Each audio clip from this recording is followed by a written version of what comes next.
Magpapatupad ng full alert ang National Capital Region Police Office simula November 28 bilang paghahanda sa malawakang trillion peso march protestang gaganapin sa November 30.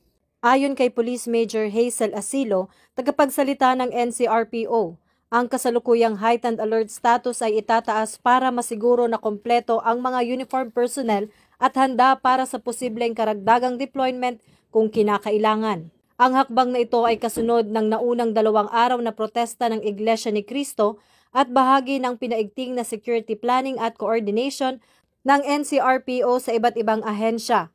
Magpapakalat ng civil disturbance management, negotiation, monitoring at arrest teams ang Metro Cops kasabay ng live monitoring gamit ang CCTVs upang masubukan ang mabilis na pagtugon sakaling dumami ang mga dadalo.